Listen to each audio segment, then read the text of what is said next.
Good evening, everyone. I'm Dr. Julian Wright. I'm proud to be here to come to you all, Hazel Crest, and many of our viewers that's listening today. We want to talk a little about our Health Awareness Month, strictly for men and many others that's viewing us. So we are glad to talk about that important topic that is definitely much needed in this day and time. And so I definitely want to welcome. He's not a guest. He's a person that has done so many things, and he's not nobody new to Hazel Crest. And so we want to definitely welcome our own very Mayor Vernard Alsberry Jr. And so we thank you so much for being with us. Thank you, Julian. Thank you for being here today, and thank you for actually coming out to the village of Hazel Crest and interviewing me about Men's Health Month. I'm excited to talk about it. Absolutely. Well, we're excited to have you here today. It's truly a privilege and honor to be here with you. And so we're definitely going to just get right into it. Okay. And so we definitely speaking about, once again, as I said, that we're speaking about Men's Health Awareness Month. And so we definitely want to bring more recognition to that, because a lot of men, we definitely need to take care of ourselves to make sure that we can be there for our family, our loved ones, and many other ones that's around us. So we definitely want to make sure that we're keeping that in mind. And so can you just definitely tell us a little bit, what do you think, when you hear the topic of men's health awareness, what comes to mind when you think of that? Well, you know, when I think of men's health awareness, as many of us know, men are not like women. When we hear about National Breast Cancer, we see the pink ribbons. You know, Men's Health Awareness Month is to focus on the health issues of men. Yes. And we tend to be more silent about taking care of our health. We don't, you know, we don't actually go to the doctors when we should. And if we're married and have a loved one, when they tell us to go to the doctor, we're always finding excuses why we should not go. Personally, I laugh. This is really interesting. I was talking to my brother who lives in Bloomington. He has gout. And so he was going to go to the clinic yesterday. And on his way there, he changed his mind. I think I'll be all right. The pain is a little bit better. And then this morning, he ended up in urgent care because he had the swelling had gotten worse. He was in more pain. But that's kind of way men are sometimes. We still got this little macho image and not realizing that we need to do a lot of health, not only health awareness, but health prevention. And so, that just gives you a case in point where, you have a gentleman who needs to be at the doctor on his way there and then changes his mind. But is there the next day, even in more pain. So we do need to be more aware and more proactive in our health care support. Yeah. So why is it that you think that, like basically what you were saying is that a lot of the males don't really pay attention as much as females. Right.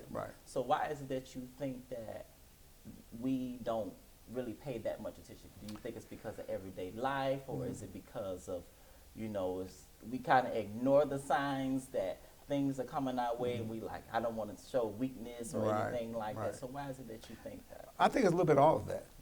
Guys, especially in American culture, everyone wants to be macho. They want to seem like they can take care of themselves, which in reality, I think some of it is fear. You always hear individuals say, hey, I go to the doctor, I'm going to find out something else is wrong with me. And so we tend to not want to go and be checked out. But on the wings of COVID, we find that because a lot of us do not look at prevention in healthcare, and that we don't have the greatest healthcare, we don't go out and get ourselves checked up enough. That COVID came, and a lot of people who were preceptors to diabetes, type 2 diabetes, or who had heart issues, or had high blood pressure. Once COVID became an issue in America, we've seen a lot of people who had all these pre-existing conditions. Actually, it took them out of here. Because it just made it worse than it should have been. And if we had been more active and more aware of our health, a lot of people probably would not have as many would not have passed, especially in the black community. Absolutely. Absolutely. And it's also seems almost that a lot of men are ashamed to admit, and as well as we're talking about this awareness that it's not just with the body, it could be mental. It's several states that we're bringing awareness to that it's important to look into. Because like I said before, you definitely want to be here for your loved ones. You just want to be here as long as you can. And so I feel like that a lot of men are too afraid, or I don't know if they get scared of the news, because a lot of times, like you mentioned about COVID, a lot of people were scarcely, they didn't know what they were going to do. I mean, they couldn't even talk. Husband and wives were sleeping in separate rooms. That's It, right. it was a That's lot of right. chaos. That's So right. I think that them being ashamed and saying, you know what, I actually do need help and I need to speak to someone. So, as far as that, what do you think about them being ashamed or so? Like, because it takes, definitely takes courage to admit something, whatever the state that is in your life, but especially when it comes down to a man, they're looked at as the strong person, Right, the leader of right, the household, right. or just a male figure, period. So for them, a lot of them, they feel like they're ashamed, they can't speak to anyone. So what would you say to them? Well, you brought up mental health, which Yes. is in the black community is always a huge issue. Right. We tend to be afraid to acknowledge that we may have some mental health issues. Right. It could be from anger management. People see mental health as schizophrenic, Yes. things like that, but it could be as small as just having anger management issues. Right. Or it could be just as great as being schizophrenic. Right. We have a history in our communities of actually hiding mental health like there's nothing wrong. And especially being African American, Yeah. this is trauma of everyday life in our communities. I grew up on the far south side of Chicago, Right. and you see, even today, you see a lot of murders, you see a lot of abuse. Those things are traumas that stay with us our whole lives. Right. And it's difficult sometimes to deal with life situations when we got all these multiple traumas that compact you as a person. I think sometimes we're afraid to admit Yes. that. And then this is general health care issues. People worry about diabetes. Used to be to say that you got a little sugar, Right. And the diabetes is more than a little sugar, and we tend to not watch what we eat. And try not, it just act like nothing is wrong. Right. I'm a survivor, cancer survivor, prostate cancer. Yes, And so yes, what I actually have done is, I changed my diet. I had surgery back almost 15 years ago. Yes. And so getting that diagnosis, I'm glad I went early Okay. to get it diagnosed and get it caught early. Mhm. Me being a veteran, I'm used to going to the doctor all the time. That's something that you learn while you're in the service. Right. Yeah. So I think in our community, we do need to acknowledge Yeah. the issues of health care, mental health, Right. physical health, and then we need to actually acknowledge nutrition, how we eat, Yeah. because all those things are combined in how we live our life and become a healthy person in our community. Absolutely. And speaking about your story that you definitely just spoke about, were there different signs, early on signs, or like did you kind of, and you said you caught it at a good enough time, but there are some that's unfortunate, they do not pay attention to say, I need to go get checked out. I need to go and see if something is wrong with me, or just they kind of say, I'll take a Tylenol and be all right. Well, the thing about prostate cancer, you don't know. Right. Right. If you don't get checked yearly as you get older, possibly in your 40s, get checked. Right. Now they have the PSA where they take your blood, they do the digital exam. Yes. That's been historically done. And then they do the enzyme PSA test. So to see if you have any high levels of in your blood, Yes. so that actually will say you may have prostate cancer.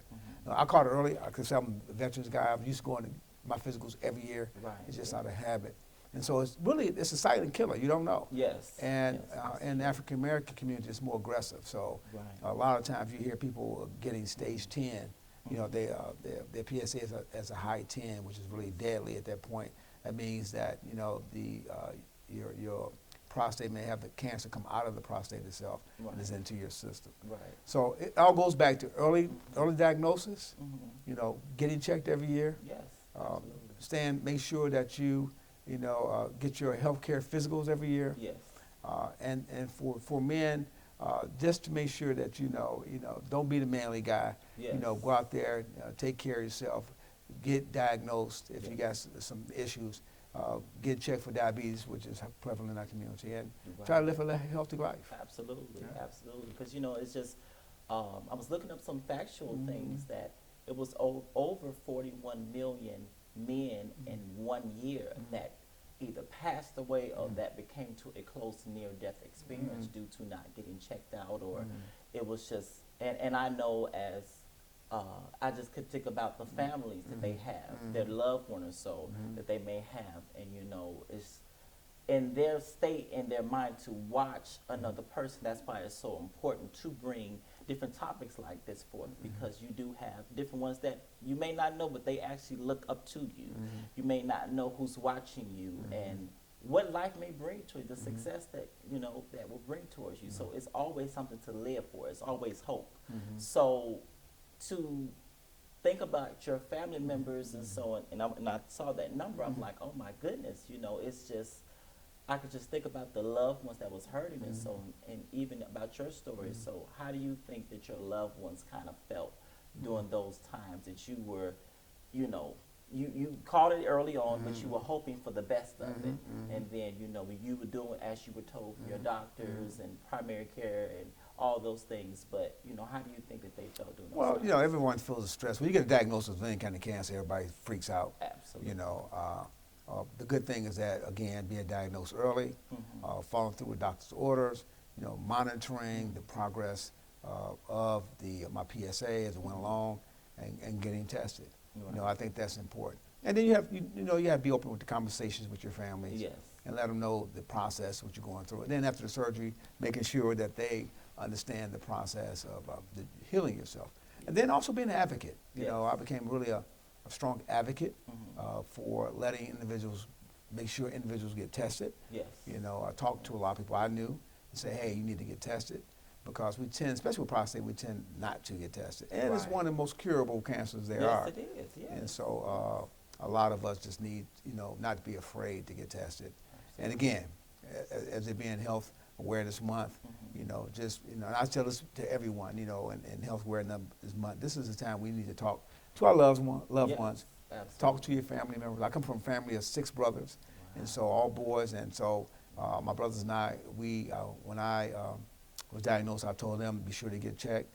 I told my sons to get checked. Yes. And so, and also just begin to do better with your health. Yes. I think at the end of the day, that's what counts more than anything else. Absolutely. You know, begin to go for a walk. Right. You know, go for a ride on a bike. Yes. Watch what you eat daily in your diet, and I think that's a road to a healthy person. Period. Yes. Yeah. And what are some balances? I mean, you do quite a few things. I know you hardly don't rest like that. So, for your mental state or so, how do you kind of balance? What are some things that you do that kind of give you a relief or so throughout your day and stuff? I know you're always in offices, you want to sit shaking this person's hand, doing this, and if you're not doing it, it's your family and stuff. So how do you balance between your body, your mental? What are some things that helps you out? Well, I'm a big get up in the morning exercise guy. Okay. So I get up in the morning, I stretch, I do yoga in the morning, I get on my exercise bike. So I'm up at 6 every day or 5:30, and I do my regime and stretching, and then I go from there. You know, I am a hard head just like some of our guys are, because I had a hip problem forever. You know, my background's in physical therapy, and I had a hip problem that I just ignored. It got worse and worse. Right. I got more and more pain, and got to the point. I tried all the alternative things, realizing that I needed a hip replacement. Right. But what I did do is that, you know, when I realized I needed a hip replacement, well, I knew it already. When I decided to do something about the hip, I began to do my exercises, do strengthening, prepare myself for the surgery. And after I got the surgery, which they do the surgery, send you home the same day. So I had surgery, they replaced the hip, they got me out of bed, walked me around, you know, took me up a couple of stairs, sent me home, and from there I began my rehab. So I was on after replacement, I was on a walker for like a week. Okay. Then I was on a crutch for like a week. Then I was on one crutch for about a week. Right. And then I was on a cane for a week. So about 4 weeks. In the 5th week, I was walking without anything. The 6th week. Yeah, 6th week. So about 6 weeks, I was walking without anything. Then I was doing home therapy. Then I was done. Then about the 8th week, I went for a 3-mile hike. And so I was doing great. So it's a matter of preparedness. Yes. And then awareness first, you know, then preparedness, and then making sure you follow through with your therapist as do my rehab and actually doing everything they said they do. And I'm still rehabbing. It takes about a year for you 100%. Right. But yeah, I mean, this being Men's Awareness Month in November. Yes. You know, I'm growing a mustache just for the month of November. November, Movember, and right. just to make men more aware and to actually address their healthcare issues. Right. And so, I reach out to families and men out there in the community that this is the month to take care of yourself. Absolutely. This is November, Yes. and this is Men's Health Month. So I'm advocating for men to actually look at their health this month. Go to the doctor. Yes. And Please. get your Yes. physicals and get all your shots. Yes. And be healthy this month. Absolutely, Yeah. absolutely. And that's what it's all about, you know, and just listening to you, you know, it's one thing that you were made aware, and then you didn't just get aware of it, you actually moved on knowledgeable. You know, you moved on what you were told to do. I mean, I know some things could be rough, as you said, but it's just about discipline. You know, you have to sometimes discipline yourself, your mental state, your body, you know, to definitely look into the healthy things that you should and should not be doing. And I know sometimes we can go overboard with the non-healthy things and so, but sometimes you do have to cut back and say, okay, I need to do this for me. Right. And so, you know, and that's one thing I enjoy about your story, that you were made aware of it and then you get moved upon it. And a lot of people don't. They kind of move stagnant, or they kind of make excuses, quote unquote, and say that, oh, I'm going to do it tomorrow. It's always tomorrow. Annie's song said tomorrow. That's right. So tomorrow could be too late. Right, exactly. You and know, so unfortunately you have people like that. So I'm hoping that by you all listening to our great mayor, Vernard Alsberry, that hopefully we have spoke about something today that has given you something to think about, something that you can share with your loved ones, to listen to them and tell them, you know, hey, just be aware, continue to get checked out. Even if you don't feel nothing is wrong, sometimes it's always good to just make sure sometimes. So, you know, it's such an honor and a privilege to be here. Thank Is you. there any advice, any words that you would like to give Well, to my final words are that, again, you know, get your physicals, get checked. Don't be afraid. Pass it on to your family members, actually, to check themselves out. And men need to just actually take hold of their health. Yes. Stay healthy. We need you here. Yes, So to actually continue, you know, actually get your physicals, talk to your doctor, and take care of yourselves. Yes. And, you know, watch your diet. Absolutely. So I'll leave them with that. Yes. Well, thank you so much, Thank you. wonderful Mayor. We thank you so much for those encouragement words and just words of wisdom that I advise everyone to definitely take heed to. Is definitely needed.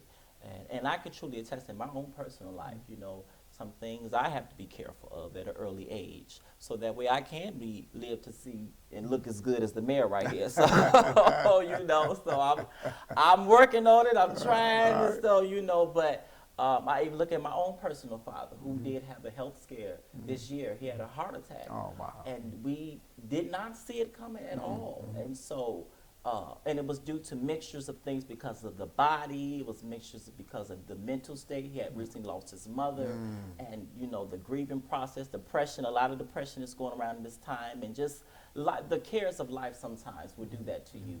So, but it's good to make sure everything, you know, nothing is wrong with going to a therapist. Nothing is wrong with seeing your doctor. So these are definitely healthy recommendations that we definitely want to bring awareness to. And so, like I said, I thank you so much for being with me. I thank you, all viewers, for watching us. I'm Dr. Julian Wright, and you're listening, and we are in the city of Hazel Crest, Illinois. Thank you so much for tuning in. You all have a wonderful afternoon. Thank you.